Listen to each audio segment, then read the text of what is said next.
போதை இல்லாத தமிழகம் என்பது வாசகமாக மட்டுமா? பள்ளி மாணவர்கள் முதல் இளைஞர்கள் வரை கஞ்சா பழக்கம் பரவி வரும் நிலையில் தமிழகத்தில் அதிகரிக்கும் குற்றங்களுக்கு யார் பொறுப்பு என்ற கேள்வி எழுந்து உள்ளது. போதையில் தள்ளாடும் தமிழகம் இன்று இது ஒரு அரசியல் குற்றச்சாட்டல்ல, தரையில் நடக்கும் கசப்பான உண்மை.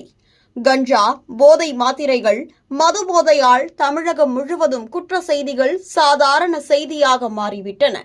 பள்ளி மாணவர்கள் கஞ்சா புகைப்பதும், கல்லூரி இளைஞர்கள் போதையில் சாலைகளில் தள்ளாடுவதும், கொலை, கொள்ளை, பாலியல் வன்முறை வரை பல குற்றங்களின் பின்னணியில் போதைப் பொருட்கள் இருப்பதும் பெரும் அதிர்ச்சியை ஏற்படுத்துகிறது. போதையில்லாத தமிழகம் என்று அறிவிப்புகள் வெளியிடும் முதல்வர் மு.க.ஸ்டாலின் தலைமையிலான திமுக ஆட்சியில் கஞ்சா கலாச்சாரம் எல்லை பகுதியில் இருந்து நகரங்கள், கிராமங்கள் வரை கட்டுப்பாடின்றி பரவி வருவது எப்படி என்ற கேள்வி தவிர்க்க முடியாததாகியுள்ளது.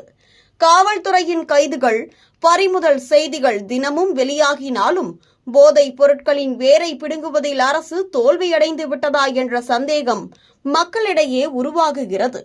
சட்டம் கடுமையாக இருந்தாலும் அமலாக்கம் பலவீனமாக இருந்தால் அதன் விளைவு சமூக சீரழிவே என்பதை இன்று தமிழகத்தில் நடக்கும் சம்பவங்கள் வெளிப்படையாக காட்டுகின்றன. போதையில் மூழ்கும் இளைஞர்கள் மீட்கவும், குற்றங்களை கட்டுப்படுத்தவும் அரசு உடனடி உறுதியான நடவடிக்கைகள் எடுக்காவிட்டால் போதையில் தள்ளாடும் தமிழகம் என்ற தலைப்பு நாளைய செய்தியாக மட்டுமல்ல, நிரந்தர அடையாளமாக மாறும் அபாயம் உள்ளது.